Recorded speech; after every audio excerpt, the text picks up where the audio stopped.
بالله من الشيطان الرجيم. بسم الله الرحمن الرحيم. تلك الرسل فضلنا بعضهم على بعض، منهم من كلم الله ورفع بعضهم درجات، وآتينا عيسى ابن مريم البينات وأيدناه بروح القدس، ولو شاء الله ما اقتتل الذين من بعدهم من بعد ما جاءتهم البينات ولكن اختلفوا فمنهم من آمن ومنهم من كفر، ولو شاء الله ما اقتتلوا ولكن الله يفعل ما يريد. يا أيها الذين آمنوا أنفقوا مما رزقناكم من قبل أن يأتي يوم لا بيع فيه أنفقوا مما رزقناكم من قبل أن يأتي يوم لا بيع فيه ولا خلة ولا شفاعة والكافرون هم الظالمون. السلام علیکم ورحمۃ اللہ وبرکاتہ. نحمده ونصلی علی رسولہ الکریم، اما بعد فاعوذ باللہ من الشیطان الرجیم. بسم اللہ الرحمن الرحیم. رب اشرح لی صدری ویسر لی امری واحلل عقدۃ من لسانی یفقہوا قولی. ربنا زدنا علما اللہم فقہنا فی الدین. ربی یسر ولا تعسر وتمم بالخیر. اللہم اجعل عملی کلہ صالحا واجعلہ لوجہک خالصا ولا تجعل لأحد فیہ شیئا. انشاءاللہ آج ہم اپنا تیسرا پارہ شروع کریں گے. اعوذ باللہ من الشیطان الرجیم. بسم اللہ الرحمن الرحیم. تیسرا پارہ. تلک الرسل فضلنا بعضهم علی بعض. یہ رسول جو ہماری طرف سے انسانوں کی ہدایت پر مامور ہوئے، ہم نے ان کو ایک دوسرے سے بڑھ چڑھ کر مرتبے عطا کیے. ان میں کوئی ایسا تھا جس سے اللہ سبحانہ تعالیٰ خود ہم کلام ہوئے، کسی کو اس نے دوسری حیثیتوں سے بلند درجے دیے، اور آخر میں عیسیٰ علیہ السلام ابن مریم کو روشن نشانیاں عطا فرمائیں اور روح پاک سے ان کی مدد کی. اگر اللہ چاہتا تو ممکن نہ تھا کہ ان رسولوں کے بعد جو لوگ روشن نشانیاں دیکھ چکے تھے وہ آپس میں لڑتے، مگر اللہ کی مشیت یہ نہیں تھی کہ وہ لوگوں کو جبراً اختلاف سے روکے. اس وجہ سے انہوں نے باہم اختلاف کیا، پھر کوئی ایمان لایا اور کسی نے کفر کی راہ اختیار کی. ہاں اللہ چاہتا تو وہ ہرگز نہ لڑتے، مگر اللہ جو چاہتا ہے کرتا ہے. اس کا مطلب کیا ہے کہ رسولوں کے ذریعے سے علم حاصل ہو جانے کے بعد جو اختلافات لوگوں کے درمیان رونما ہوئے اور اختلافات سے بڑھ کر لڑائیوں تک جو نوبتیں پہنچی، تو اس کی وجہ یہ نہیں تھی کہ معاذ اللہ سبحانہ تعالیٰ بے بس تھے اور ان کے پاس ان اختلافات اور لڑائیوں کو روکنے کا زور نہیں تھا. نہیں، اگر وہ چاہتا تو کسی کی مجال نہیں تھی کہ انبیاء علیہ السلام کی دعوت سے سرتابی کر سکتا اور کفر و بغاوت کی راہ پر چل سکتا اور اس کی زمین میں فساد برپا کر سکتا، مگر اس کی مشیت یہ نہیں تھی کہ انسانوں سے ارادہ و اختیار کی آزادی چھین لی جائے اور انہیں خاص روش پر چلنے کے لیے مجبور کر دیا جائے. اس نے امتحان کے غرض سے انہیں زمین پر پیدا کیا، اس لیے ان کو اعتقاد اور عمل کی راہوں میں انتخاب کی آزادی عطا کی، اور انبیاء علیہ السلام کو لوگوں پر کوئی ایسا فرد بنا کر نہیں بھیجا کہ زبردستی انہیں ایمان اور اطاعت کی طرف کھینچ لائیں، بلکہ اس لیے بھیجا کہ دلائل اور بینات سے لوگوں کو راستے کی طرف بلانے کی کوشش کریں۔ بس جس قدر بھی اختلافات اور لڑائیوں کے ہنگامے ہوئے، وہ سب اس وجہ سے ہوا کہ اللہ سبحانہ تعالیٰ نے لوگوں کو ارادے کی جو آزادی عطا کی تھی، اس سے کام لے کر لوگوں نے یہ مختلف راہیں اختیار کر لیں، نہ اس وجہ سے کہ اللہ ان کو راستے پر چلانا چاہتا تھا، مگر معاذ اللہ اس کو کامیابی نہیں ہوئی۔ تو یہاں پر عقیدے کی درستگی ضروری ہے۔ آگے اللہ سبحانہ تعالیٰ فرماتے ہیں، یا ایھا الذین آمنوا انفقوا مما رزقناکم من قبل ان یأتی یوم لا بیع فیہ ولا خلۃ ولا شفاعۃ والکافرون هم الظالمون۔ اے لوگو جو ایمان لائے ہو، جو کچھ مال و متاع ہم نے تم کو بخشا ہے اس میں سے خرچ کرو، قبل اس کے کہ وہ دن آئے جس میں نہ خرید و فروخت ہوگی، نہ دوستی کام آئے گی اور نہ سفارش چلے گی، اور ظالم اصل میں وہی ہیں جو کفر کی روش اختیار کرتے ہیں۔ تو اس سے مراد کیا ہے کہ راہ خدا میں خرچ کرنا ہے، اور ارشاد یہ ہو رہا ہے کہ جن لوگوں نے ایمان کی راہ اختیار کی ہے انہیں اس مقصد کے لیے جس پر وہ ایمان لائے ہیں مالی قربانیاں برداشت کرنا چاہیے۔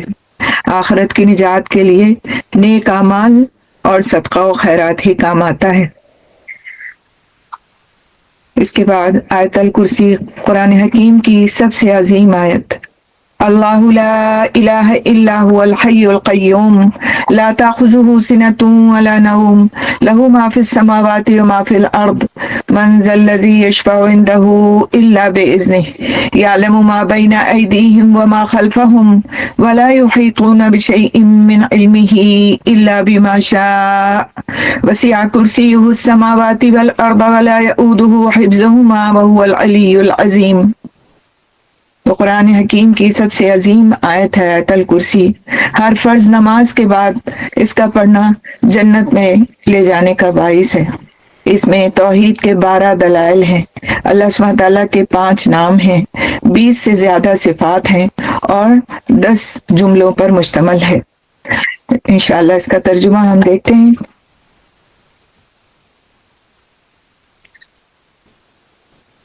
اللہ وہ زندہ و جاوید ہستی جو تمام کائنات کو سنبھالے ہوئے ہے، اس کے سوا کوئی اللہ نہیں، کوئی خدا نہیں۔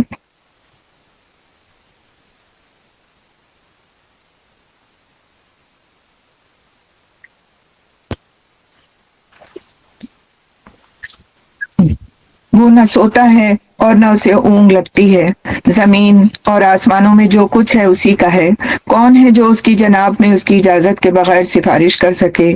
جو کچھ بندوں کے سامنے ہے اسے بھی وہ جانتا ہے، اور جو کچھ ان سے اوجھل ہے اس سے بھی وہ واقف ہے، اور اس کی معلومات میں سے کوئی چیز ان کی گرفت ادراک میں نہیں آ سکتی الا یہ کہ کسی چیز کا علم وہ خود ہی ان کو دینا چاہے۔ اس کی حکومت آسمانوں اور زمین پر چھائی ہوئی ہے، اور ان کی نگہبانی اس کے لیے کوئی تھکا دینے والا کام نہیں ہے، بس وہی ایک بزرگ و برتر ذات ہے۔ تو یہ آیت الکرسی کے نام سے مشہور ہے، اور اس میں اللہ سبحانہ تعالیٰ کی ایسی مکمل معرفت بخشی گئی ہے جس کی نظیر کہیں نہیں ملتی۔ اسی بنا پر حدیث میں اس کو قرآن کی سب سے افضل آیت قرار دیا گیا ہے۔ آگے اللہ سبحانہ تعالیٰ فرماتے ہیں، لا اکراہ فی الدین قد تبین الرشد من الغی۔ دین کے معاملے میں کوئی زور زبردستی نہیں ہے، صحیح بات غلط خیالات سے الگ چھانٹ کر رکھ دی گئی ہے۔ اب جو کوئی طاغوت کا انکار کر کے اللہ پر ایمان لے آیا، اس نے ایک ایسا مضبوط سہارا تھام لیا جو کبھی ٹوٹنے والا نہیں، اور اللہ جس کا سہارا اس نے لیا ہے سب کچھ سننے اور جاننے والا ہے۔ تو یہاں پر دین سے مراد اللہ کے متعلق وہ عقیدہ ہے جو آیت الکرسی میں بیان ہوا ہے، اور وہ پورا نظام زندگی ہے جو اس عقیدے پر بنتا ہے۔ تو آیت کا مطلب یہ ہے کہ اسلام کا یہ اعتقادی، اخلاقی اور عملی نظام کسی پر زبردستی نہیں ٹھوسا جا سکتا۔ یہ ایسی چیز نہیں ہے جو کسی کے سر جبرن منی جا سکے۔ پھر یہاں پر جو لفظ آیا ہے فَمَن یکفر بالطاغوت، تو طاغوت لغت کے اعتبار سے ہر اس شخص کو کہا جائے گا جو اپنی جائز حد سے تجاوز کر گیا ہو۔ قرآن کی اصطلاح میں طاغوت سے مراد وہ بندہ ہے جو بندگی کی حد سے تجاوز کر کے خود آقائی اور خداوندی کا دم بھرے اور خدا کے بندوں سے اپنی بندگی کرائے۔ اللہ کے مقابلے میں ایک بندے کی سرکشی کے 3 مرتبے ہیں۔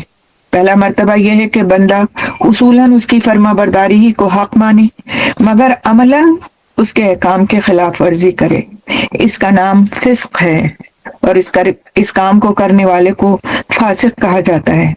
دوسرا مرتبہ یہ ہے کہ وہ اس کی فرما برداری سے اصولاً منحرف ہو کر یا تو خود مختار بن جائے یا اس کے سوا کسی اور کی بندگی کرنے لگے، اور ایسا کرنے والا کافر ہے اور یہ کفر ہے۔ تیسرا مرتبہ یہ ہے کہ وہ مالک سے باغی ہو کر اس کے ملک اور اس کی رعیت میں خود اپنا حکم چلانے لگے۔ اس آخری مرتبے پر جو بندہ پہنچ جائے اسی کا نام طاغوت ہے، اور کوئی شخص صحیح معنوں میں اللہ کا مومن نہیں ہو سکتا جب تک کہ وہ اس طاغوت کا منکر نہ ہو، یعنی کہ اس کا انکار نہ کرے۔ اللہ سبحانہ تعالیٰ ہم سب کو محفوظ رکھے اور ہمیں صحیح عقیدے پر قائم فرمائے۔ آگے اللہ سبحانہ تعالیٰ فرماتے ہیں اللہ ولی الذین آمنوا یخرجہم من الظلمات الی النور۔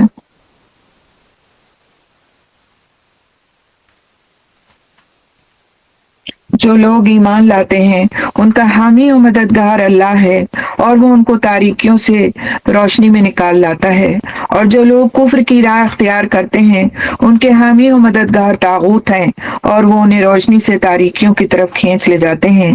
یہ آگ میں جانے والے لوگ ہیں جہاں یہ ہمیشہ رہیں گے۔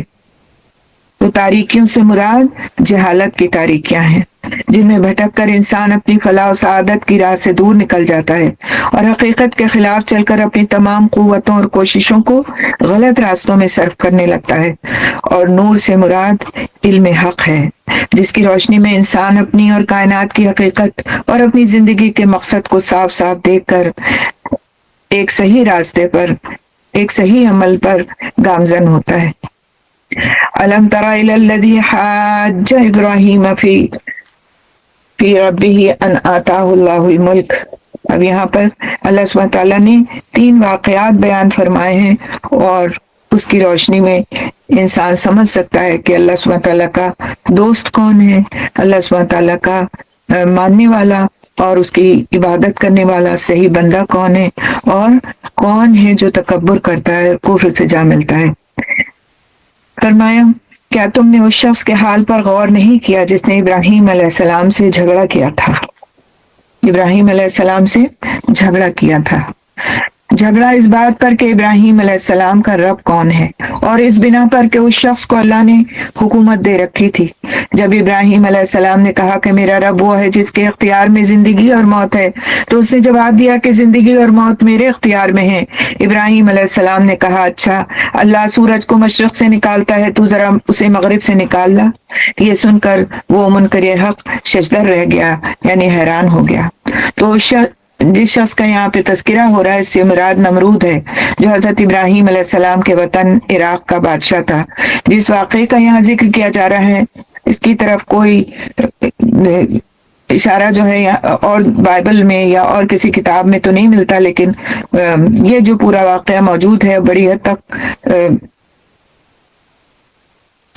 اس میں قرآن میں جو جس طرح سے واقعہ موجود ہے اس طرح سے اور کسی دوسری کتاب میں اس طرح نہیں ملتا، اور اس میں یہ بات جو ایک کسی کتاب میں ان کی کا جو ایک پورشن ہے اس میں کچھ ملتا جلتا واقعہ ملتا ہے، جس کے مطابق اس میں بتایا گیا ہے کہ حضرت ابراہیم علیہ السلام کا جو باپ تھا وہ نمرود کی سلطنت میں سب سے بڑے عہدیدار کا منصب رکھتا تھا، اور حضرت ابراہیم علیہ السلام نے جب کھلم کھلا شرک میں مخالفت اور توحید کی تبلیغ شروع کی اور بت خانے میں گھس کر بتوں کو توڑ ڈالا تو ان کے باپ نے خود ان کا مقدمہ بادشاہ کے دربار میں پیش کیا، اور پھر وہ گفتگو ہوئی جو یہاں بیان کی گئی۔ تو وہ منکر حق جو تھا وہ ششدر رہ گیا، حیران رہ گیا کہ یہ کیا بات کہہ رہے ہیں کہ سورج کو تو مغرب سے نکال لا۔ اور اللہ سبحانہ تعالیٰ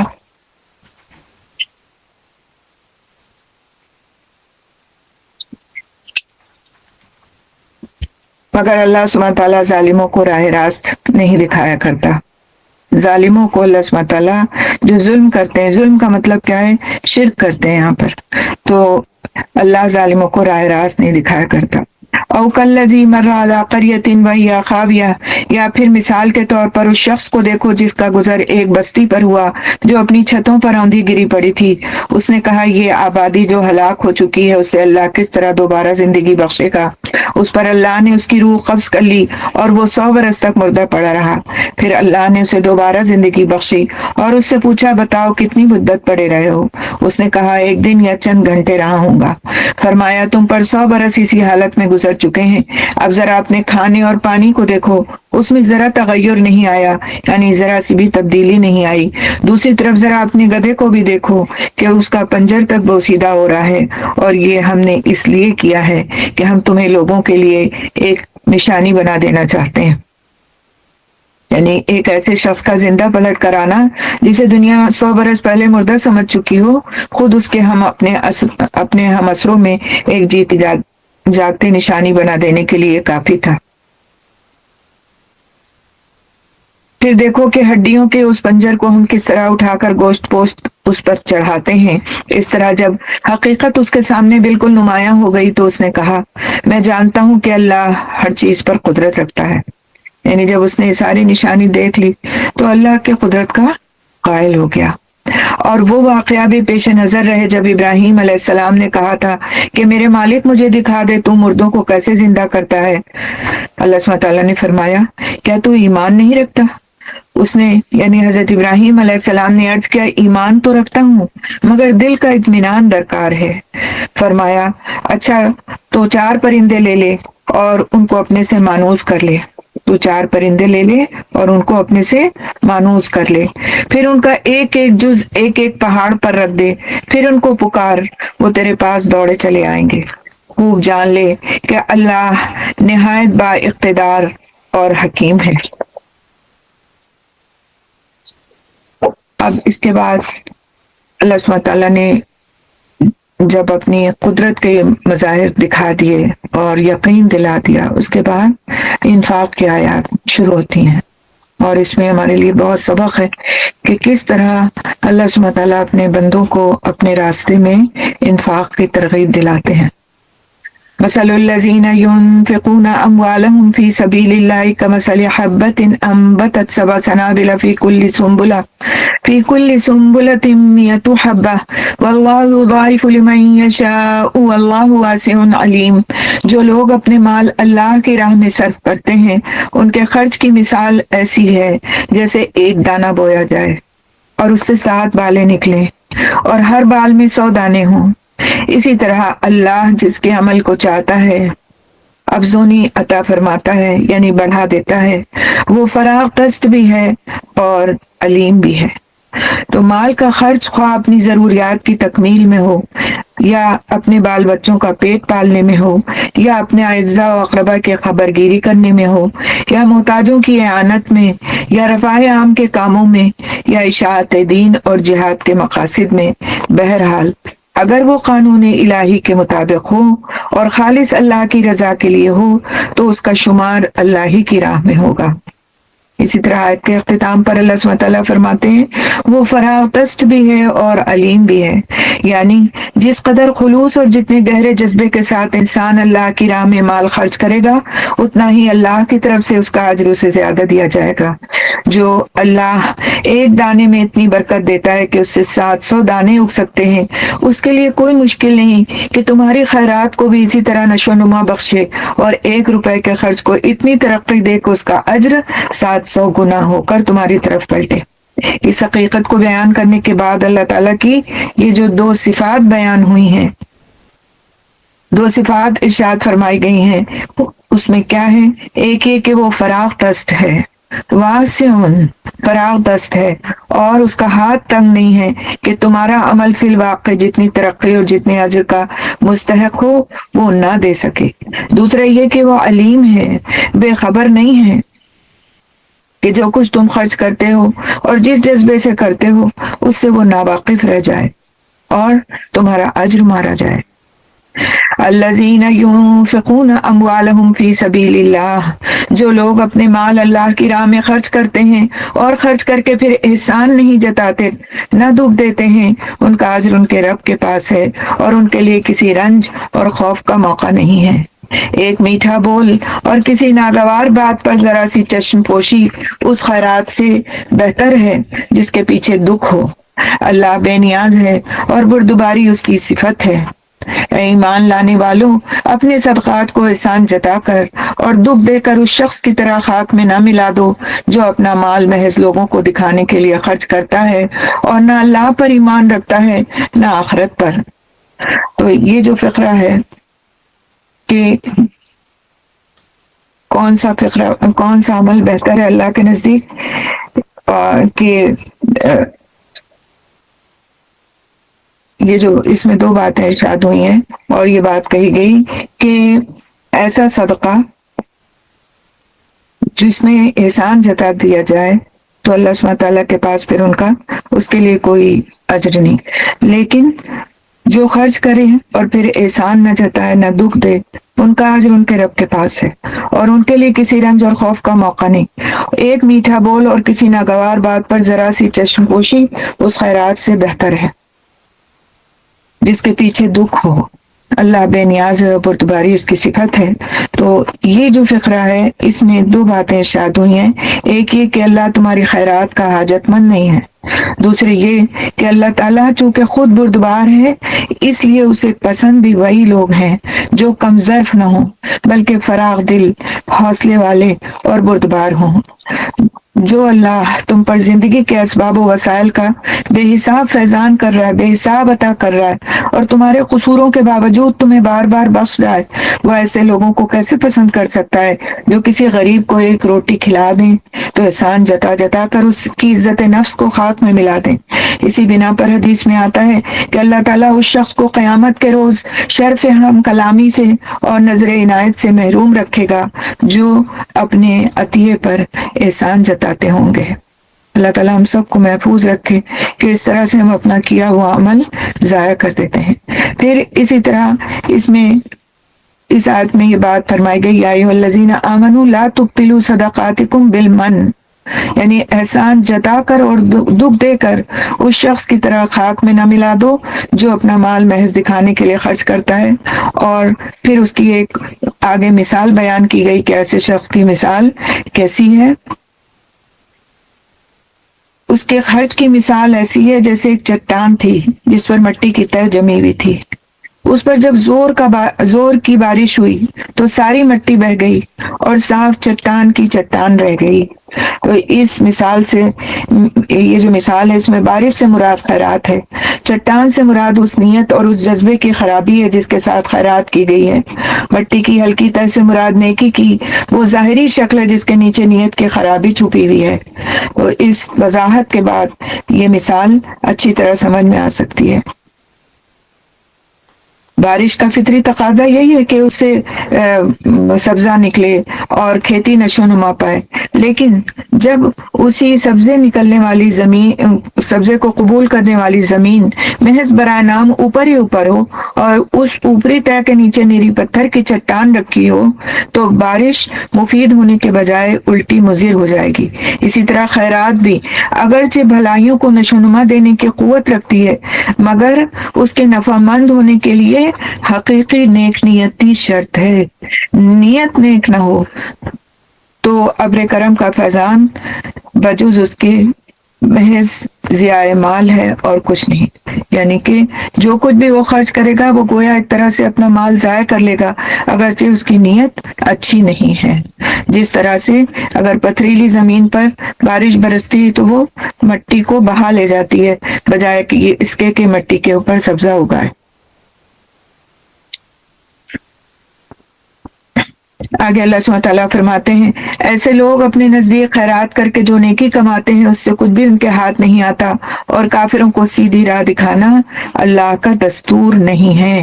تو یہاں کافر کا لفظ ناشکرے اور منکر نعمت کے معنی میں استعمال ہوا ہے۔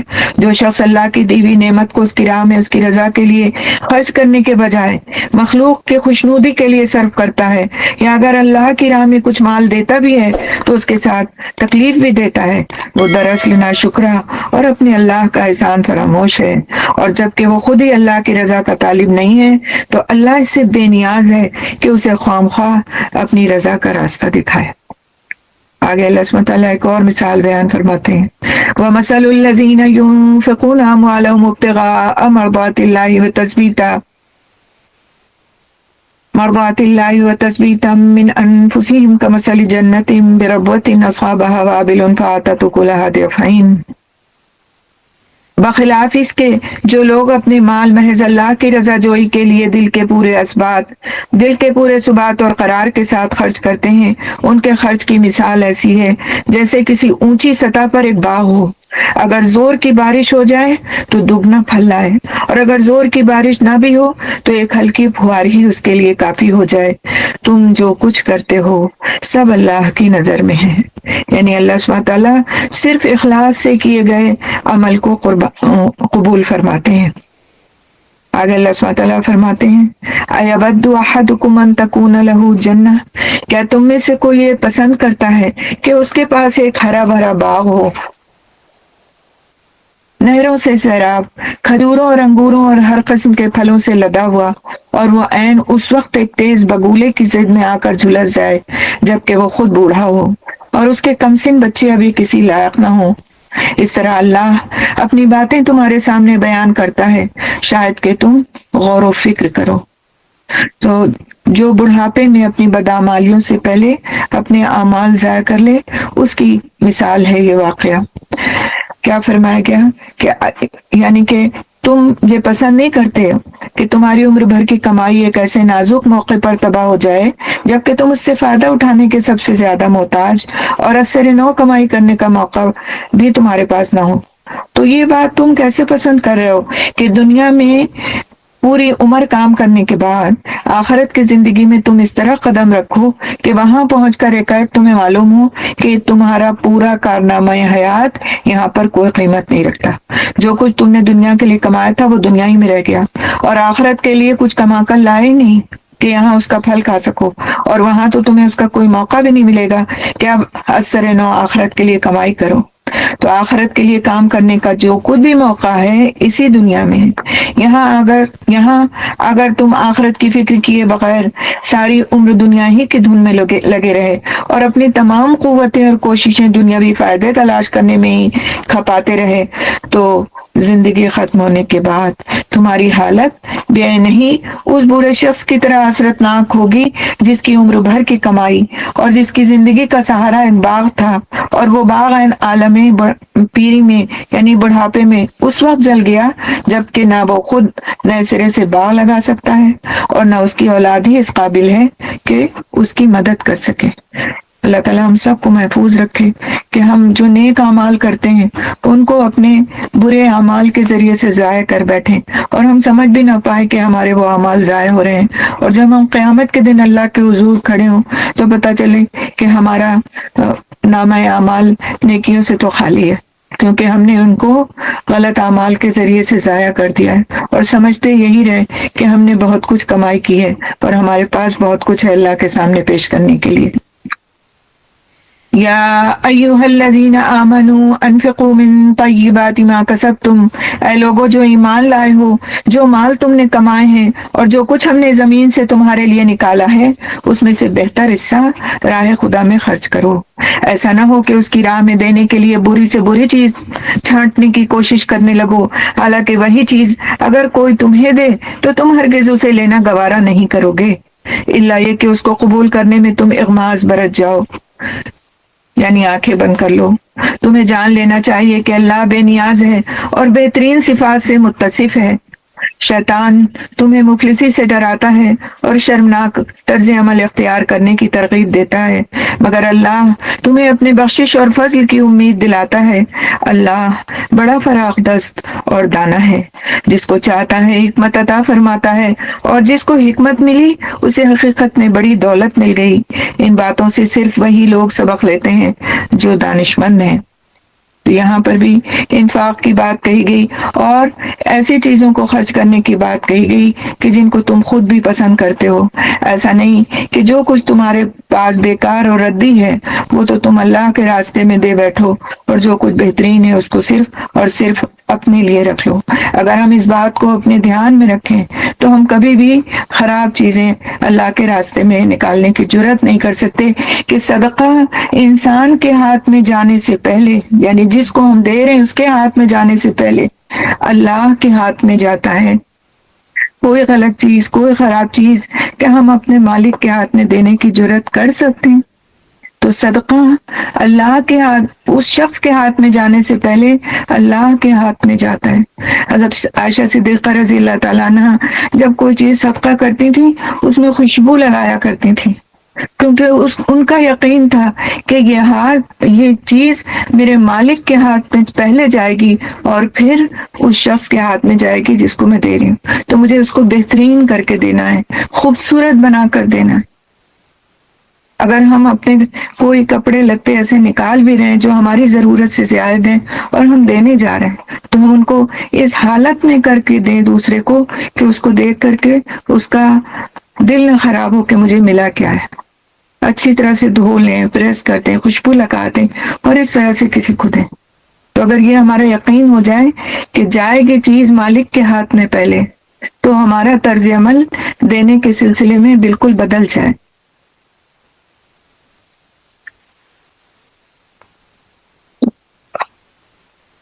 حدیث کا مفہوم ہے کہ ہر صبح 2 فرشتے آسمان سے اترتے ہیں اور خرچ کرنے والے کے لیے دعا کرتے ہیں کہ اللہ اس کو اور دے، اور نہ دینے والے کے لیے بد دعا کرتے ہیں کہ اللہ روکنے والے کے مال کو تلف کر دے۔ اللہ سبحانہ تعالیٰ ہمیں فرشتوں کی اس بد دعا سے اپنی پناہ میں رکھیں اور ہمارے دلوں میں اتنی وسعت دیں کہ ہم دینے والے بن جائیں۔ اور دینے سے مراد صرف مال کا ہی دینا نہیں ہے، بلکہ انسان کچھ بھی ایسا جو اس کی ملکیت میں ہے دوسرے کو دے سکتا ہے، حتیٰ کہ ایک مسکراہٹ بھی، حتیٰ کہ کوئی معمولی سے معمولی چیز بھی، کوئی کھانے کی چیز، کوئی پہننے کی چیز، کوئی کسی کی خدمت، کوئی اپنی صلاحیت سے کسی کو کچھ سکھا دینا، سب کے سب اللہ کے راستے میں دینے والی چیزیں ہیں۔ تو کوئی بھی محروم نہیں ہے۔ کوئی یہ نہیں سوچے کہ ہمارے پاس مال نہیں ہے تو آخر ہم دینے والے کیسے بنے۔ اللہ سبحانہ تعالیٰ نے ہر شخص کو مالا مال کیا ہے، اس کو جسمانی قوتیں دی، اس کو دماغی صلاحیتیں دی اور اس کو بہت کچھ نوازا۔ اب کرنے کا کام کیا ہے کہ ان کو ہم کس طرح اس کی مخلوق کے خیر خواہی میں لگاتے ہیں، کس طرح اس کی مخلوق کا ہم دل خوش کرتے ہیں، اور یہ سب کچھ اللہ کے راستے میں دینا ہے۔ نیت یہ ہونا چاہیے کہ ہم کس طرح دینے والے بنے اور صرف وصول کرنے والے نہ بنے۔ اللہ سبحانہ تعالیٰ فرماتے ہیں اس آیت کے آخر میں، جس کو حکمت ملی اسے حقیقت میں بڑی دولت مل گئی۔ تو حکمت سے مراد صحیح بصیرت اور صحیح قوت فیصلہ ہے۔ یہاں اس ارشاد سے مقصود یہ بتانا ہے کہ جس شخص کے پاس حکمت کی دولت ہوگی وہ ہرگز شیطان کی بتائی ہوئی راہ پر نہ جائے گا، بلکہ اس کشادہ راہ کو اختیار کرے گا جو اللہ سبحانہ تعالیٰ نے دکھائی ہے۔ کیونکہ شیطان ہمیں کس چیز کو کیا کہتا ہے، ہم سے خرچ کرنے کے لیے جب ہمارا دل چاہتا ہے تو کیا کہتا ہے، ہمیں فقر کا، یعنی کہ غربت کا احساس دلاتا ہے کہ تم دے دو گے تو تم غریب ہو جاؤ گے، تم دے دو گے تو تمہارے پاس یہ چیز رہے گی نہیں جو تمہاری ضرورت کی چیز ہے۔ لیکن اللہ سبحانہ تعالیٰ جس کو حکمت دیتا ہے وہ سمجھ جاتا ہے کہ یہ شیطان کا بار ہے، اور پھر وہ اللہ کے راستے میں دینے والا بن جاتا ہے۔ اگلی آیت میں اللہ سبحانہ تعالیٰ فرماتے ہیں وَمَا أَنفَقْتُم مِّن نَفَقَةٍ أَوْ نَذَرْتُم مِّن نَذْرٍ، تم نے جو کچھ بھی خرچ کیا ہو اور جو نظر بھی مانی ہو اللہ کو اس کا علم ہے اور ظالموں کا کوئی مددگار نہیں ہے۔ اگر اپنے صدقات اعلانیہ دو تو یہ بھی اچھا ہے، لیکن اگر چھپا کر حاجت مندوں کو دو تو یہ تمہارے حق میں زیادہ بہتر ہے۔ تمہاری بہت سی برائیاں اس طرز عمل سے محو ہو جاتی ہیں، یعنی مٹا دی جاتی ہیں، اور جو کچھ تم کرتے ہو اللہ کو بہرحال اس کی خبر ہے۔ تو خرچ خواہ راہ خدا میں کیا ہو یا راہ شیطان میں، اور نظر خواہ اللہ کے لیے مانی ہو یا غیر اللہ کے لیے، دونوں صورتوں میں آدمی کی نیت اور اس کے فعل سے اللہ خوب واقف ہے۔ جنہوں نے اس کے لیے خرچ کیا ہوگا اور اس کی خاطر نظر مانی ہوگی وہ اس کا اجر پائیں گے، اور جن ظالموں نے شیطانی راہوں میں خرچ کیا ہوگا اور اللہ کو چھوڑ کر دوسروں کے لیے نظریں مانی ہوں گی، ان کو خدا کی سزا سے بچانے کے لیے کوئی مددگار نہیں ملے گا۔ یہاں پر مخفی صدقے کو یا چھپے ہوئے صدقے کی جو فضیلت ہے اس کو بیان کیا گیا۔ تو اس طرح کا جو صدقہ دیا جاتا ہے جس میں ایک ہاتھ صدقہ کرے تو دوسرے کو خبر نہ ہو، چھپا کر دیا ہوا صدقہ، اس کی فضیلت میں آتا ہے کہ ایسا صدقہ قبر کی آگ کو ٹھنڈا کرتا ہے، اللہ کی رضا اس کے ذریعے سے ملتی ہے، اور اللہ کے عرش کا سایہ نصیب ہوگا ایسے شخص کو جو چھپا کر صدقہ کرنے والا ہوگا۔ تو ایک اور چیز بھی اس میں یہ بتائی گئی کہ اگر تم چھپا کر دو یا ظاہر کر کے دو، دونوں ہی باتوں کے لیے آتا ہے کہ وہ تمہارے لیے اس میں بعض اوقات دکھا کر صدقہ دینا بھی اس کے بھی فضائل ہیں، کیونکہ اس سے اگر نیت یہ ہے کہ مجھے دیکھ کر اور دوسرے لوگ بھی دینے لگ جائیں تو ایسے موقع پر اگر کوئی دکھا کر دیتا ہے تو اس میں حرج کی بات نہیں، اور اس کے لیے بتایا گیا کہ جو صدقہ فرض ہو اس کو اعلانیہ دینا افضل ہے، اور جو صدقہ فرض کے علاوہ ہو اس کا اخفاء زیادہ بہتر ہے۔ تو فرض صدقہ کیا ہے؟ ہمارے اوپر زکوٰۃ ہے۔ تو اگر ہم یہ بات کہتے ہیں کہ بھئی ہم نے تو اپنی زکوٰۃ نکال دی ہے، آپ نے نکالی کہ نہیں نکالی، تو اس کا مطلب یہ نہیں کہ ہم کسی دوسرے پر جتا رہے ہیں، بلکہ اس کو بھی ابھار رہے ہیں کہ وہ بھی اپنی زکوٰۃ کو نکال دے اگر اس نے اب تک نہیں نکالی۔ لیکن جو نفلی صدقات ہیں ان کے لیے بہترین شکل یہی ہے کہ وہ چھپا کر دیے جائیں۔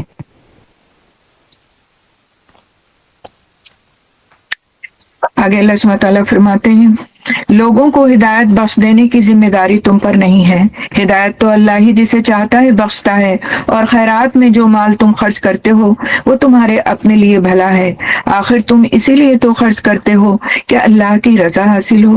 تو جو کچھ مال تم خیرات میں خرچ کرو گے اس کا پورا اجر تمہیں دیا جائے گا، اور تمہاری حق تلفی ہرگز نہیں کی جائے گی، تمہاری حق تلفی ہرگز نہیں کی جائے گی۔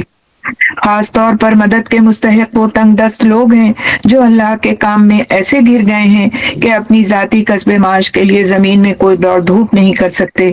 ان کی خودداری دیکھ کر ناواقف آدمی گمان کرتا ہے کہ یہ خوشحال ہیں، تم ان کے چہروں سے ان کی اندرونی حالت پہچان سکتے ہو، مگر وہ ایسے لوگ نہیں ہیں کہ لوگوں کے پیچھے پڑ کر کچھ مانگے۔ ان کی اعانت میں جو کچھ مال تم خرچ کرو گے، یعنی ان کی مدد میں جو کچھ مال تم خرچ کرو گے وہ اللہ سے پوشیدہ نہیں رہے گا۔ یعنی اس گروہ سے مراد وہ لوگ ہیں جو اللہ کے دین کی خدمت میں اپنے آپ کو ہموطن وقف کر دیتے ہیں، سارا وقت انہیں خدمات میں صرف کر دینے کی وجہ سے اس قابل نہیں رہتے کہ اپنی معاش پیدا کرنے کے لیے کوئی جدوجہد کر سکیں۔ رسول اکرم صلی اللہ علیہ وسلم کے زمانے میں اس قسم کے رضاکاروں کا ایک مستقل گروہ تھا جو تاریخ میں اصحاب صفہ کے نام سے مشہور ہے۔ یہ 300-400 آدمی تھے جو اپنے اپنے گھر بار چھوڑ کر مدینہ آ گئے تھے، ہر وقت رسول صلی اللہ علیہ وسلم کے ساتھ رہتے تھے، ہر خدمت کے لیے ہر وقت حاضر رہتے تھے۔ حضور صلی اللہ علیہ وسلم جس مہم پر ان کو چاہتے انہیں بھیج دیتے تھے، اور جب مدینے سے باہر کوئی کام نہیں ہوتا اس وقت یہ مدینہ ہی میں رہ کر دین کا علم حاصل کرتے تھے اور دوسرے بندگان خدا کو اس کی تعلیم دیتے تھے۔ تو چونکہ یہ لوگ پورا وقت دینے والے کارکن تھے اور اپنی ضروریات فراہم کرنے کے لیے اپنے ذاتی وسائل نہیں رکھتے تھے، اس لیے اللہ تعالیٰ نے عام مسلمانوں کو توجہ دلائی کہ خاص طور پر ان کی مدد کرنا انفاق فی سبیل اللہ کا بہترین مصرف ہے، اور ایسے لوگ آج بھی موجود ہیں۔ تو ان کا خیال رکھنا کس کا فرض ہے؟ ان کا جو ایک عام زندگی گزارتے ہیں اور اپنی کمائی، دنیاوی کمائی کرتے ہیں۔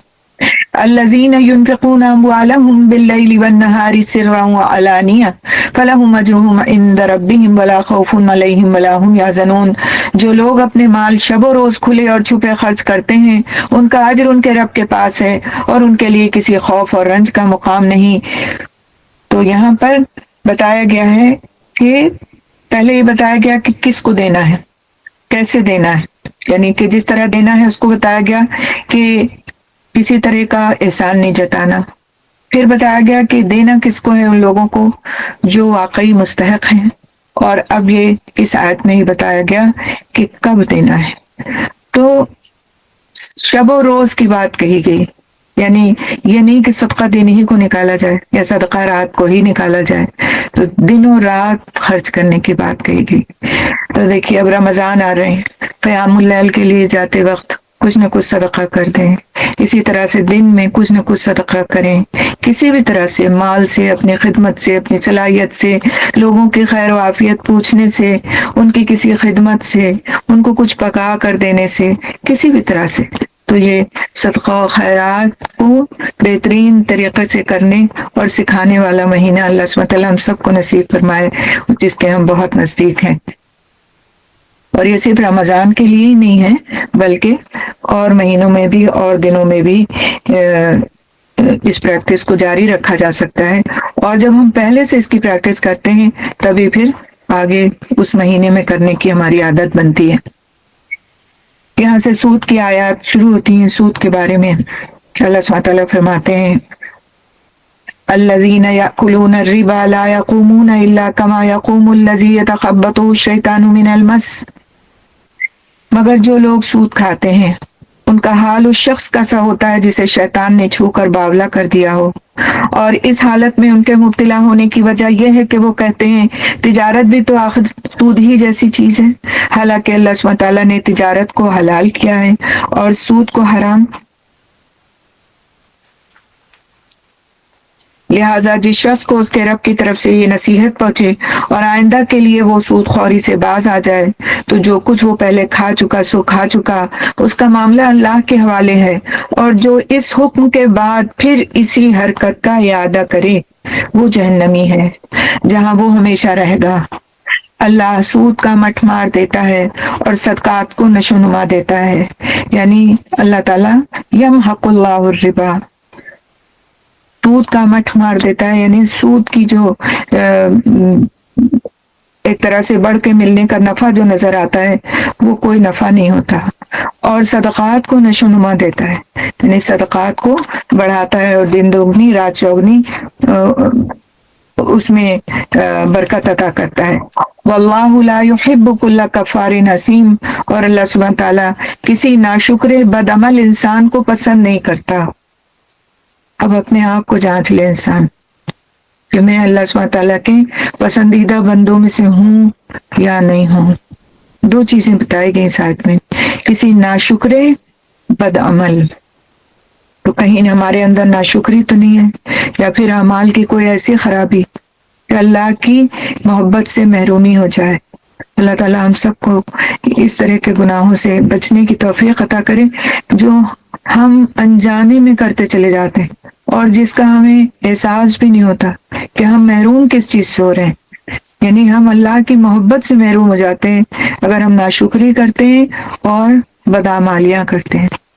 آگے اللہ سبحانہ تعالیٰ فرماتے ہیں ان الذین آمنوا وعملوا الصالحات واقاموا الصلاة وآتوا الزکاة لهم اجرهم عند ربهم ولا خوف علیہم ولا هم یحزنون. ہاں جو لوگ ایمان لے آئیں اور نیک عمل کریں اور نماز قائم کریں اور زکوٰۃ دیں ان کا اجر بے شک ان کے رب کے پاس ہے اور ان کے لیے کسی خوف اور رنج کا موقع نہیں. اے لوگوں جو ایمان لائے ہو اللہ سے ڈرو اور جو کچھ تمہارا سود لوگوں پر باقی رہ گیا ہے اسے چھوڑ دو اگر واقعی تم ایمان لائے ہو. اگر تم نے ایسا نہ کیا تو آگاہ ہو جاؤ کہ اللہ اور اس کے رسول کی طرف سے تمہارے خلاف اعلان جنگ ہے. اور یہ ایسی بات ہے کہ کسی بھی گناہ کے بعد یہ بات نہیں کہی گئی کہ تمہارے خلاف اعلان جنگ ہے. تو یہ بات بہت ہی ڈرانے والی بات ہے یہ آیت فتح مکہ کے بعد نازل ہوئی اور مضمون کی مناسبت سے اس سلسلہ کلام میں داخل کر دی گئی۔ اس سے پہلے اگرچہ سود ایک ناپسندیدہ چیز سمجھا جاتا تھا مگر قانوناً اسے بند نہیں کیا گیا تھا۔ اس آیت کے نزول کے بعد اسلامی حکومت کے دائرے میں سودی کاروبار ایک جرم بن گیا، فوجداری جرم بن گیا۔ عرب کے جو قبیلے سود کھاتے تھے ان کو نبی صلی اللہ علیہ وسلم نے اپنے عمال کے ذریعے سے، اپنے گورنرز کے ذریعے سے آگاہ فرما دیا کہ اگر اب وہ اس لین دین سے باز نہ آئے تو ان کے خلاف جنگ کی جائے گی۔ اگر تم نے ایسا نہ کیا تو آگاہ ہو جاؤ کہ اللہ اور اس کے رسول کی طرف سے تمہارے خلاف اعلان جنگ ہے۔ اب بھی توبہ کر لو اور سود چھوڑ دو تو تم اپنا اصل سرمایہ لینے کے تم حقدار ہو۔ اب بھی توبہ کر لو اور سود چھوڑ دو تو اپنا اصل سرمایہ لینے کے تم حقدار ہو۔ نہ تم ظلم کرو اور نہ تم پر ظلم کیا جائے۔ تمہارا قرض دار تنگ دست ہو تو ہاتھ کھلنے تک اسے مہلت دو، اور جو صدقہ کر دو تو یہ تمہارے لیے زیادہ بہتر ہے اگر تم سمجھو۔ اس دن کی رسوائی اور مصیبت سے بچو جبکہ تم اللہ کی طرف واپس ہوگے۔ وہاں ہر شخص کو اس کی کمائی ہوئی نیکی یا بدی کا پورا پورا بدلہ مل جائے گا اور کسی پر ظلم نہیں ہوگا۔ تو جو شخص اب جب سود سے، سودی کاروبار سے منع کیا گیا تو وہاں پھر قرض کی طرف اور قرض کا دینا اور لینا ہے اس کی اہمیت بتائی گئی اور اس کی طرف توجہ دلائی گئی کہ اس کا قرض کا لین دین، یعنی کہ قرض کا دینے والا ایک طرف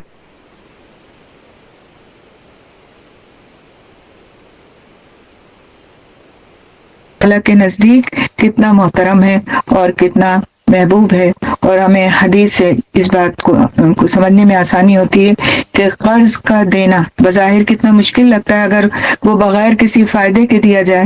یعنی سود کیا تھا؟ قرض پر ایک فائدہ تھا لیکن اس سے روک دیا گیا۔ اب جو بغیر اس طرح کے فائدے کے کسی کی دنیا میں مدد کر رہا ہے تو آخرت میں اس کے لیے کیا ہے؟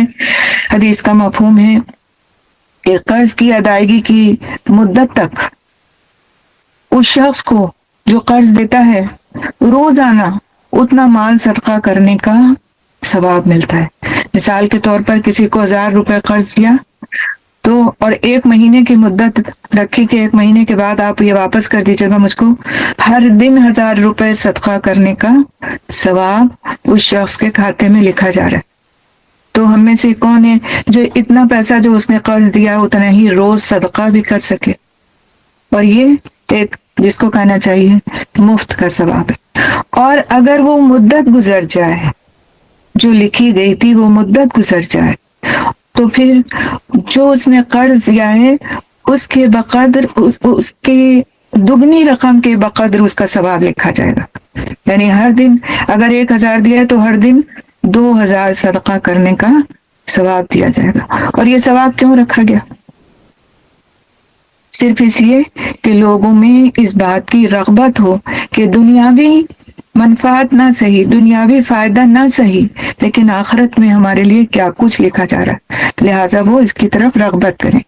تو جس شخص نے قرض دار کو مہلت دی یا معاف کر دیا تو قیامت کے دن اللہ سبحانہ تعالیٰ اسے اپنا سایہ عطا فرمائیں گے، اپنا سایہ عطا فرمائیں گے، جس دن اس کے سائے کے سوا کوئی سایہ نہیں ہوگا۔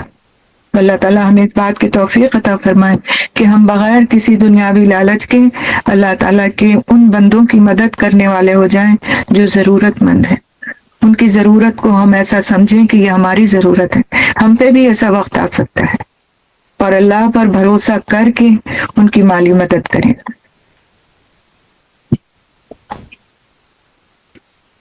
آگے اللہ سبحانہ تعالیٰ فرماتے ہیں، آیت دین ہے جس میں اگر قرض دیا جائے یا کسی طرح کا لین دین کا معاملہ ہو تو اس کے بارے میں کیا کرنا چاہیے اور کیا چیز زیادہ مناسب ہے اس بات کے لیے کہ پھر اس میں کوئی شک کی گنجائش نہ رہے۔ اور یہ قرآن حکیم کی سب سے لمبی آیت ہے۔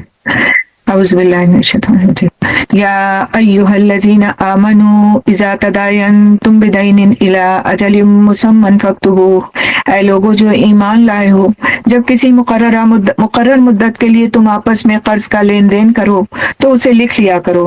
فریقین کے درمیان انصاف کے ساتھ ایک شخص دستاویز تحریر کرے جسے اللہ نے لکھنے پڑھنے کی قابلیت بخشی ہو، اسے لکھنے سے انکار نہیں کرنا چاہیے۔ وہ لکھے اور املا وہ شخص کرائے جس پر حق آتا ہے، یعنی قرض لینے والا۔ لکھوا ہے کون؟ قرض لینے والا۔ اور اسے اللہ یعنی اپنے رب سے ڈرنا چاہیے کہ جو معاملہ طے ہوا ہو اس میں کمی بیشی نہ کرے۔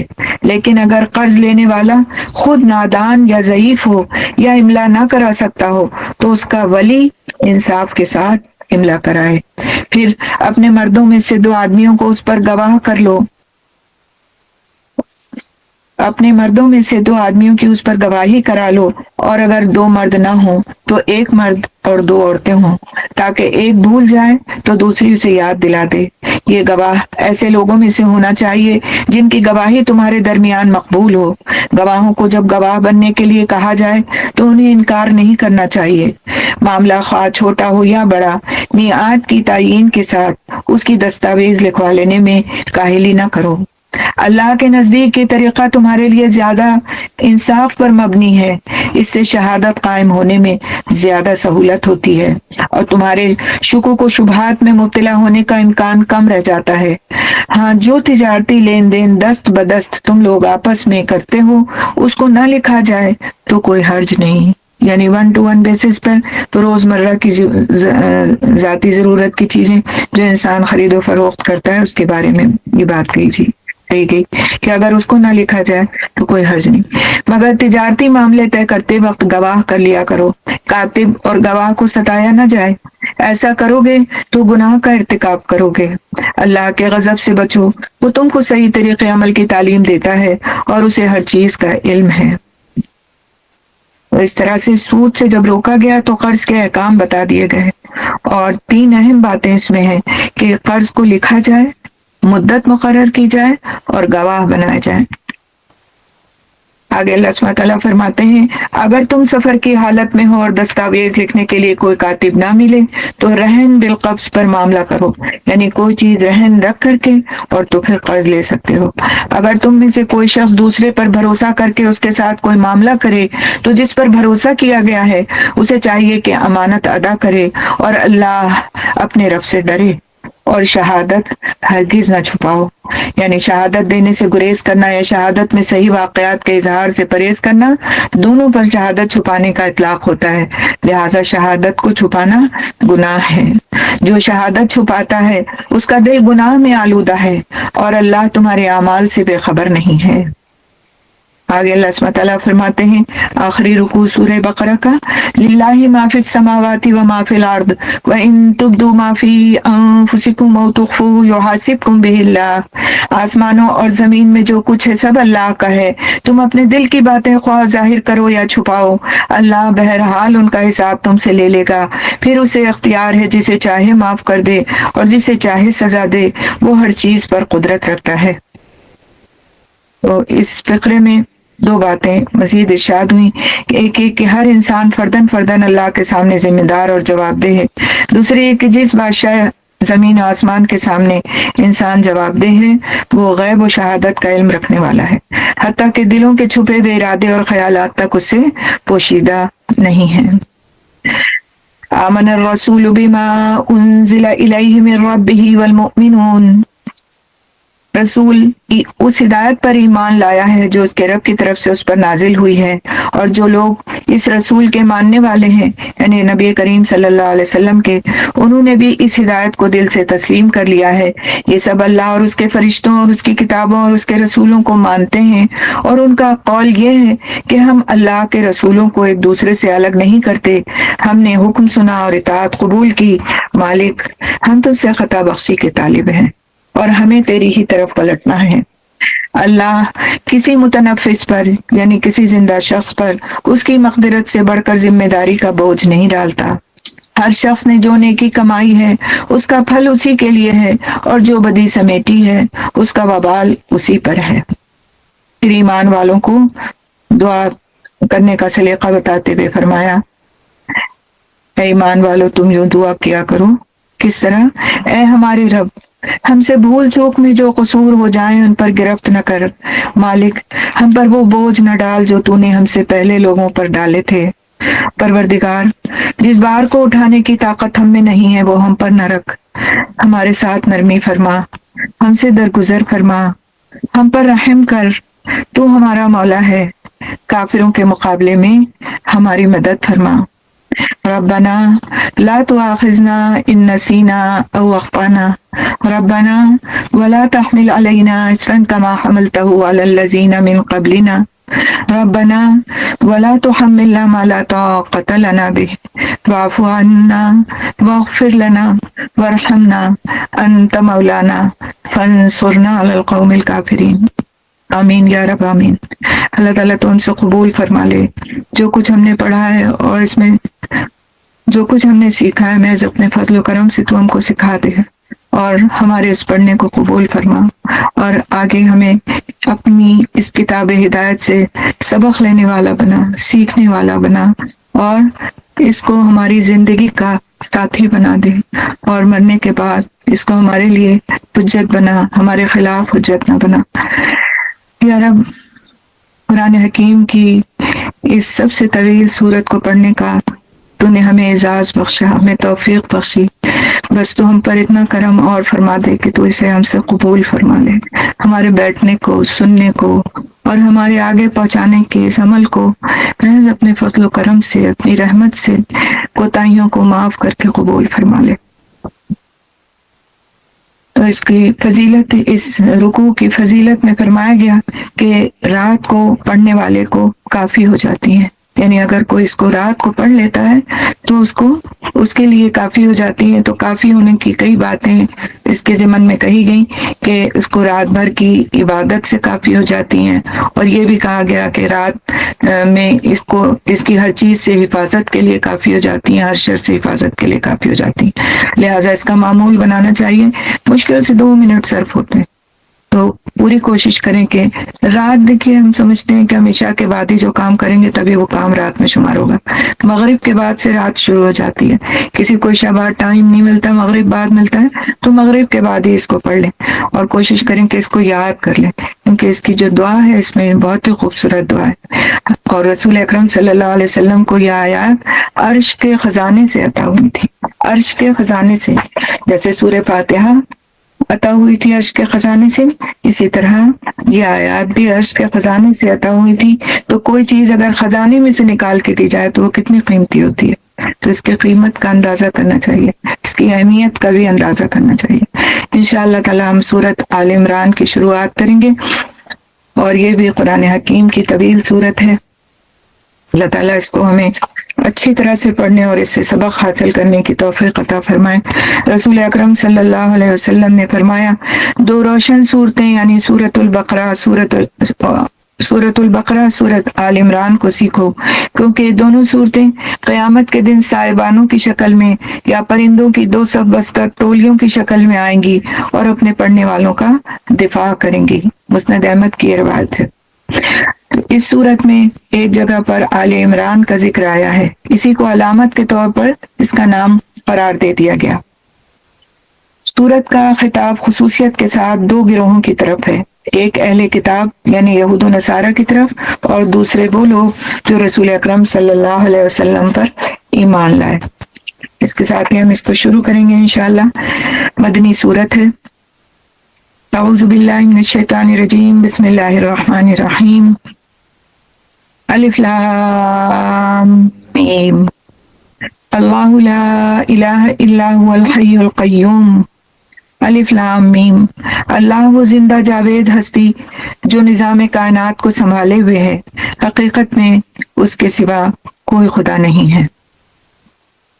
نزل علیک الکتاب بالحق مصدقا لما بین یدیہ وانزل التوراۃ والانجیل۔ اس نے تم پر یہ کتاب نازل کی جو حق لے کر آئی ہے اور ان کتابوں کی تصدیق کر رہی ہے جو پہلے سے آئی ہوئی تھیں۔ اس سے پہلے وہ انسانوں کی ہدایت کے لیے تورات اور انجیل نازل کر چکا ہے اور اس میں وہ کسوٹی اتاری ہے، یعنی ایسی کسوٹی جو حق اور باطل کا فرق دکھانے والی ہے۔ اب جو لوگ اللہ کے فرامین کو قبول کرنے سے انکار کریں ان کو یقیناً سخت سزا ملے گی۔ اللہ بے پناہ طاقت کا مالک ہے اور برائی کا بدلہ دینے والا ہے۔ تو اس آیت میں، آیت نمبر 4 میں جو بات کہی گئی واللہ عزیز ذو انتقام، تو انتقام جو ہے وہ اللہ سبحانہ تعالیٰ کا نام نہیں ہے بلکہ اللہ سبحانہ تعالیٰ کی ایک فعلی صفت ہے۔ اسی طرح آیت نمبر 1 میں جو الحی اور القیوم کا لفظ آیا، الحی القیوم، یہ اللہ تعالیٰ کی صفات ہیں اور ان ناموں کو لے کر دعا کرنے سے دعائیں قبول ہوتی ہیں۔ پریشانی کے وقت جو ہم کو دعا مانگنی چاہیے وہ یہی مانگنی چاہیے، یا حی یا قیوم برحمتک استغیث اصلح لنا شاننا کلنا ولا تکلنا الی انفسنا طرفۃ عین۔ یہ ہمارے صبح شام کی دعاؤں میں بھی موجود ہے، ان اذکار کے ساتھ موجود ہے، اور نبی کریم صلی اللہ علیہ وسلم کا معمول تھا کہ وہ پریشانی کے وقت اس دعا کو مانگا کرتے تھے۔ تو اللہ سبحانہ تعالیٰ کے نام الحی اور القیوم یہ اسم اعظم ہے اور ان کے ذریعے سے، ان کے ساتھ دعا کرنے سے دعا قبول ہوتی ہے۔ آگے اللہ سبحانہ تعالیٰ فرماتے ہیں ان اللہ لا یخفی علیہ شیء فی الارض ولا فی السماء، زمین اور آسمان کی کوئی چیز اللہ سے پوشیدہ نہیں، وہی تو ہے جو تمہاری ماؤں کے پیٹ میں تمہاری صورتیں جیسی چاہتا ہے بناتا ہے۔ اس زبردست حکمت والے کے سوا کوئی اور خدا نہیں ہے، وہی خدا ہے جس نے یہ کتاب تم پر نازل کی۔ اس کتاب میں 2 طرح کی آیات ہیں، ایک محکمات جو کتاب کی اصل بنیاد ہیں، اور دوسری متشابہات جن لوگوں کے دلوں میں ٹیڑھ ہے، وہ فتنے کی تلاش میں ہمیشہ متشابہات کے پیچھے پڑے رہتے ہیں اور ان کو معنی پہنانے کی کوشش کیا کرتے ہیں، حالانکہ ان کا حقیقی مفہوم اللہ کے سوا کوئی نہیں جانتا۔ ان کا حقیقی مفہوم اللہ کے سوا کوئی نہیں جانتا۔ تو محکم آیات کون سی ہیں اور متشابہ آیات کون سی ہیں، ان کو ہم دیکھ لیتے ہیں ذرا سا۔ محکم پکی اور پختہ چیز کو کہتے ہیں۔ آیات محکمات سے مراد وہ آیات ہیں جن کی زبان بالکل صاف ہے، جن کا مفہوم متعین کرنے میں کسی شبے کی گنجائش نہیں ہے، جن کے الفاظ معنی و مدعا پر صاف اور صریح دلالت کرتے ہیں۔ تو یہ آیات کتاب کی اصل بنیاد ہے، یعنی قرآن جس غرض کے لیے نازل ہوا ہے اس غرض کو یہی آیتیں پورا کرتی ہیں۔ انہی میں اسلام کی طرف دنیا کو دعوت دی گئی ہے، انہی میں عبرت اور نصیحت کی باتیں فرمائی گئی ہیں، انہی میں گمراہیوں کی تردید اور راہ راست کی توضیح کی گئی ہے، انہی میں دین کے بنیادی اصول بیان کیے گئے ہیں۔ انہی آیات میں، یعنی محکم آیات میں، عقائد، عبادات، اخلاق، فرائض اور امر و نہی کے احکامات ارشاد ہوئے ہیں۔ تو یہ جو محکم آیات ہیں سیدھی سادی احکام کو بیان کرتی ہوئے آیات ہیں، اور جو لوگ اللہ پر ایمان لاتے ہیں وہ ان آیات پر ایمان لاتے ہیں اور ان کے ذریعے سے اپنی زندگی کے راستے متعین کرتے ہیں۔ متشابہات وہ آیات، یعنی وہ آیات جن کے مفہوم میں اشتباہ کی گنجائش ہے، یعنی ملتے جلتے کئی معنی کا جس میں احتمال ہوتا ہے اور تعویل کی گنجائش ہوتی ہے، یعنی اس کا ایک معنی یہ بھی نکل سکتا ہے اور ایک معنی وہ بھی نکل سکتا ہے۔ تو ایسی آیات کو آیات متشابہات کہا جاتا ہے۔ تو کچھ لوگ ایسے ہوتے ہیں جو صرف ان متشابہ آیات کے پیچھے پڑ جاتے ہیں اور اپنی مرضی کے مطابق ان سے معنی نکال لیتے ہیں۔ تو ایسے لوگ پھر دین سے دور ہوتے چلے جاتے ہیں، کیونکہ وہ ان آیات کو ہی لے کر کے لوگوں کے سامنے بیان کرتے ہیں، اپنی مرضی کے معنی اس سے نکالتے ہیں، اور اس طرح خود بھی دین سے دور ہوتے ہیں اور دوسروں کو بھی دین سے دور کر دیتے ہیں۔ تو ہمیں جو فکر کرنی ہے، محکمات کو ہمیں سمجھنا ہے اور ان کو اپنی زندگی کے لیے مشعل راہ بنانا ہے، اور متشابہ آیات کو ہمیں پڑھنا ضرور ہے، ایمان ہے ہمارا، قرآن میں وہ آیات موجود ہیں، لیکن ان کے پیچھے پڑھ کر ان کی کھوج بین کرنا، بال کی کھال نکالنا، اس کے لیے نہ ہم سے کہا گیا اور نہ ہمیں کرنا چاہیے، اور ان کی تعداد بھی بہت مختصر ہے۔ اب جیسے مثال کے طور پر کہا جاتا ہے کہ اللہ سبحانہ تعالیٰ عرش پر مستوی ہوا، تو اب مستوی ہونے میں اللہ سبحانہ تعالیٰ کی کیا کیفیت ہے، کس طرح وہ مستوی ہوا، اس کو سمجھنا، اس میں بحثیں کرنا، اس کی کوئی ضرورت نہیں، اس سے کوئی فائدہ نہیں۔ بس ہم یہ سمجھ لیں کہ ہم سے کہا گیا اللہ سبحانہ تعالیٰ عرش پر مستوی ہوا، لہٰذا عرش پر مستوی ہوا، بس اب اس لفظ کے مزید معنی جاننے کی ہمارے لیے کوئی ضرورت نہیں۔ بیٹھا، کھڑا ہوا، ٹھہرا، کوئی معنی نہیں ہے اس کے، بس مستوی ہوا تو مستوی ہوا۔ اللہ سبحانہ تعالیٰ کے اعمال کو انسان کے اعمال پر رکھ کر کے نہیں پرکھا جا سکتا، لہٰذا اس طرح کی آیات کے پیچھے نہیں پڑنے کی ضرورت ہے۔ آگے اللہ سبحانہ تعالیٰ فرماتے ہیں وَالرَّاسِخُونَ فِي الْعِلْمِ يَقُولُونَ آمَنَّا بِهِ كُلٌّ مِّنْ عِندِ رَبِّنَا، بخلاف اس کے جو لوگ علم میں پختہ کار ہیں وہ کہتے ہیں کہ ہمارا ان پر ایمان ہے، یہ سب ہمارے رب ہی کی طرف سے ہیں، اور سچ یہ ہے کہ کسی چیز سے صحیح سبق صرف دانشمند لوگ ہی حاصل کرتے ہیں۔ وہ اللہ سے دعا کرتے رہتے ہیں کہ پروردگار جب تو ہمیں سیدھے راستے پر لگا چکا ہے تو پھر کہیں ہمارے دلوں کو کجی میں مبتلا نہ کر دیجیے، ہمیں اپنے خزانہ فیض سے رحمت عطا کر کے ہمیں اپنے خزانہ فیض سے رحمت عطا فرما کہ تو ہی فیاض حقیقی ہے۔ ربنا، بڑے خوبصورت دعا ہے، اس کو بھی یاد کرنے کی ضرورت ہے۔ ربنا لا تزغ قلوبنا بعد اذ ہدیتنا وہب لنا من لدنک رحمہ انک انت الوہاب۔ تو ایسے لوگ جو صاحب علم ہیں، پختہ ہیں علم میں، وہ کیسی دعائیں مانگتے ہیں؟ ثابت قدمی کی دعائیں مانگتے ہیں، رحمت کی دعائیں مانگتے ہیں، اور رحمت کی اقسام بتائی گئی کہ مومنوں کے لیے جس کو خاص کیا گیا جس رحمت کو، وہ ایمان کی رحمت ہے۔ متقیوں کے لیے جس رحمت کو خاص کیا گیا وہ اطاعت کی رحمت ہے، اور اولیاء کو کے ساتھ جس رحمت کو خاص کیا گیا وہ ان کو ولایت عطا کرنے کی رحمت ہے، اور انبیاء کے ساتھ جس رحمت کو خاص کیا گیا وہ نبوت کی رحمت ہے۔ تو اللہ سبحانہ تعالیٰ اپنے جس بندے کے ساتھ چاہے اس بندے کو وہ خاص رحمت عطا فرما سکتا ہے، وہی اس پر قادر ہے، اور ہمیں اس سے اس کی بہترین رحمت کو طلب کرنا چاہیے۔ ربنا لا تزغ قلوبنا بعد إذ هديتنا وهب لنا من لدنك رحمة وهب لنا من لدنك رحمة وهب لنا من لدنك رحمة، ہمیں اپنے خزانہ فیض سے رحمت عطا فرما کہ تو ہی فیاض حقیقی ہے۔ پروردگار تو یقیناً سب لوگوں کو ایک روز جمع کرنے والا ہے جس کے آنے میں کوئی شبہ نہیں، تو ہرگز اپنے وعدے سے ٹلنے والا نہیں ہے، یعنی تو ہر حال میں اپنے وعدے کو پورا کرنے والا رب ہے۔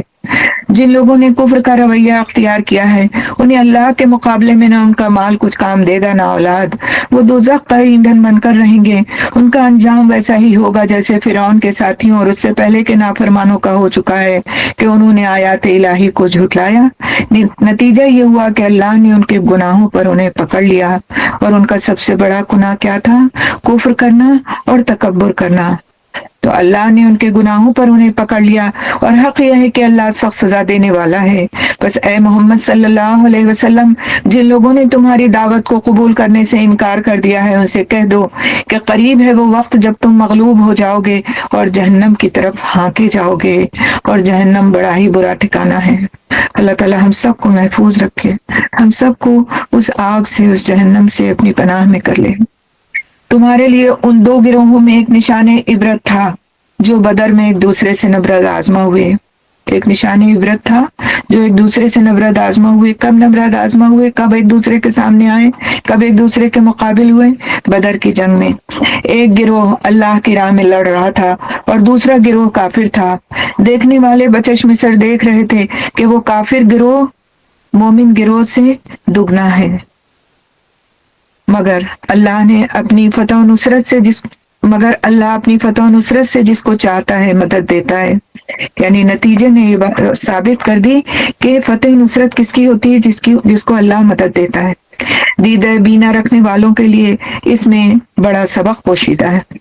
جنگ بدر کا واقعہ اس وقت قریبی زمانے میں پیش آ چکا تھا، اس لیے اس کے مشاہدات اور نتائج کی طرف اشارہ کر کے لوگوں کو عبرت دلائی گئی کہ کس طرح اللہ سبحانہ تعالیٰ نے اپنے بندوں کی مدد فرمائی۔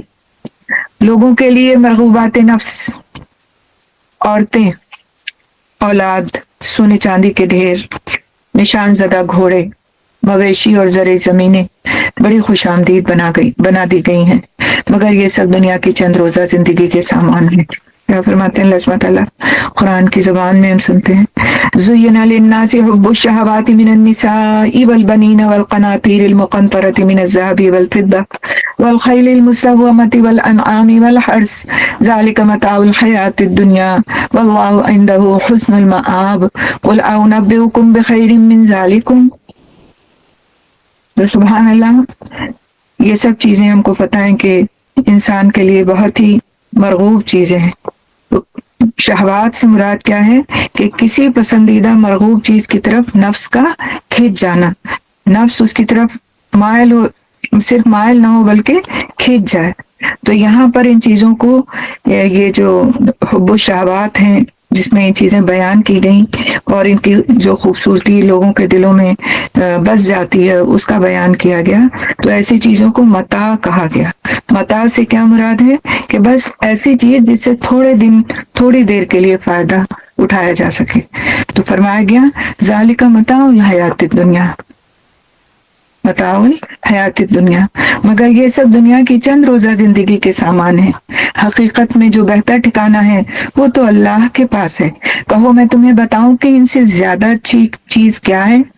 جو لوگ تقوی کی روش اختیار کریں ان کے لیے ان کے رب کے پاس باغ ہیں، ان کے لیے ان کے رب کے پاس باغ ہیں جن کے نیچے نہریں بہتی ہوں گی، وہاں انہیں ہمیشگی کی زندگی حاصل ہوگی، پاکیزہ بیویاں ان کی رفیق ہوں گی اور اللہ کی رضا سے وہ سرفراز ہوں گے۔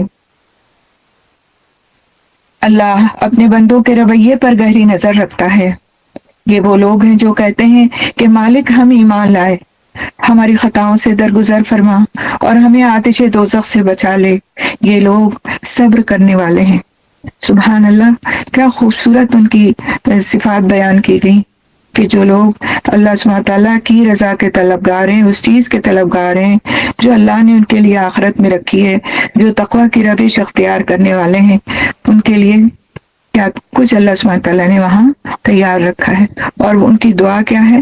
جو کہتے ہیں ربنا اننا آمنا فاغفر لنا ذنوبنا وقنا عذاب النار، تو اللہ سبحانہ تعالیٰ ہم سب کے حق میں بھی اس دعا کو قبول فرما لے۔ یہ بھی بڑی خوبصورت دعا ہے اور اس کو بھی یاد کرنے اور مانگنے کی ضرورت ہے۔ اب دعاؤں کا مہینہ آ رہا ہے، شہر رمضان آ رہا ہے، اس میں اللہ سبحانہ تعالیٰ نے دعاؤں کو قبول فرمانے کا وعدہ فرمایا ہے کہ روزے دار کی 2 دعائیں تو قبول ہی ہوتی ہیں، اس کے علاوہ بھی جو مانگے قبول ہوتی ہیں، لیکن جو خاص 2 وقت ہیں یعنی تہجد کا وقت اور پھر افطار کا وقت، تو اس وقت کے لیے تیاری کریں کہ ہم دعائیں یاد کریں اور ان دعاؤں کو مانگنے کی اپنی عادت بھی ڈالیں تاکہ پھر اس وقت ہماری زبان پر یہ دعائیں جاری ہو سکیں۔ تو یہاں پر 2 طرح کے کرداروں کا تذکرہ ہے۔ ایک وہ لوگ ہیں جو انہی چیزوں سے جو اللہ سبحانہ تعالیٰ نے عطا فرمائی ہیں اس سے بس صرف اس دنیا کی زندگی میں فائدہ اٹھاتے ہیں۔ ان چیزوں کا ہونے کو برا نہیں کہا گیا، نہ مال کے ہونے کو برا کہا گیا، نہ اس دنیا میں اور دوسری چیزوں کے ہونے کا جن کا تذکرہ کیا گیا ہے کہ سونا چاندی گھوڑے، ان سب چیزوں کے ہونے کو اللہ سبحانہ تعالیٰ نے یہ نہیں کہا کہ تمہارے لیے حرام ہے یا برے ہیں، لیکن ان کا مقصد، اصل چیز کیا ہے کہ ان کو اپنے پاس انسان کے رکھنے کا مقصد کیا ہے۔ اگر مقصد یہ ہے کہ اس کے ذریعے سے انسان اپنے آپ کو تنگ دستی سے بچائے، اپنی فیملی کو تنگ دستی سے بچائے، اللہ کے راستے میں ان کو خرچ کرے، اللہ کے بندوں کی ان سے مدد کرے، تو یہ چیزیں رکھنا اور ان کے ہونے میں کوئی بری بات نہیں ہے۔ لیکن کچھ لوگ ایسے ہیں کہ جو پھر ان کے ذریعے سے صرف اور صرف اپنی دنیا بنانے کی فکر کرتے ہیں، تکبر کرتے ہیں، ان چیزوں کو اکٹھا کرنے میں اپنی ساری زندگی کھپا دیتے ہیں اور اللہ اور آخرت کا خیال ان کے دلوں میں نہیں گزرتا۔ تو پھر ایسے لوگوں کے لیے یہ چیزیں وبال جان ہیں اور ان کی زینت سے اپنے دلوں کو سجانا پھر ان کے لیے ایک طرح سے ایک مشکل کی بات بن جاتا ہے جو آخرت میں ان کے لیے پھر عذاب کا باعث بن سکتا ہے۔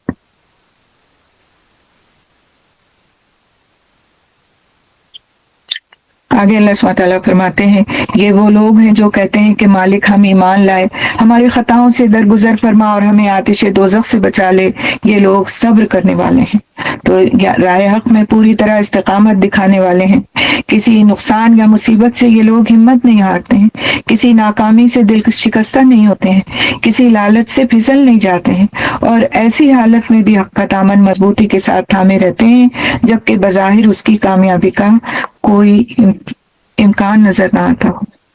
تو ایسے لوگ، ان کو اللہ سبحانہ تعالیٰ پسند فرماتے ہیں۔ اور ان کی ایک اور جو صفت بتائی اللہ سبحانہ تعالیٰ نے، اور مزید اور بھی صفات بتائیں جن کو ابھی ہم اگلی آیت میں انشاءاللہ دیکھیں گے، کہ اس طرح کے لوگ جو ان چیزوں سے واقعی فائدہ اٹھاتے ہیں، ان دنیاوی چیزوں سے اپنی آخرت بناتے ہیں، وہ کیسے لوگ ہوتے ہیں؟ الصابرین، صبر کرنے والے، یہ لوگ صبر کرنے والے ہیں۔ والصادقین، راست باز ہیں۔ والقانتین، فرما بردار ہیں۔ والمنفقین، اور فیاض ہیں۔ والمستغفرین بالاسحار، اور رات کی آخری گھڑیوں میں اللہ سے مغفرت کی دعائیں مانگا کرتے ہیں۔ سبحان اللہ، کتنی خوبصورت کوالٹیز ہیں۔ ہمیں خود کو دیکھنا ہے کہ ان میں سے کیا کچھ ہمارے اندر ہے اور کیا کچھ کے لیے ہمیں مزید کوشش کرنی ہے۔ اللہ سبحانہ تعالیٰ نے خود شہادت دی ہے کہ اس کے سوا کوئی خدا نہیں، اور یہی شہادت فرشتوں اور سب اہل علم نے بھی دی ہے۔ وہ انصاف پہ قائم ہے۔ اس زبردست حکیم کے سوا فی الواقع کوئی خدا نہیں ہے۔ لا الہ الا هو العزیز الحکیم، وہی ہمارا رب ہے۔ اللہ تعالیٰ اس کلمے کے ساتھ ہی ہم کو اس دنیا سے جانے کی توفیق عطا فرمائے۔ یہی کلمہ ہمارا آخری کلمہ ہو جو اللہ سبحانہ تعالیٰ نے اپنے رسول کے ذریعے ہم کو سکھایا۔ لا الہ الا اللہ محمد رسول اللہ۔ اللہ سبحانہ تعالیٰ ہم کو موت کے وقت اس کلمے کو نصیب فرما دے، اور دل کی محبت کے ساتھ اور پورے ایمان کے ساتھ ہم کو اس کلمے کو پڑھنے والا، اس کا ورد کرنے والا بنا دے، اور خوب خوب ہماری زبانوں پر اس کو جاری فرما دے۔ آمین ثم آمین۔ سبحان اللہ بحمدہ، سبحانک اللہم وبحمدک، نشہد ان لا الہ الا انت، نستغفرک نستغفرک نستغفرک ونتوب الیک۔ السلام علیکم ورحمۃ اللہ وبرکاتہ۔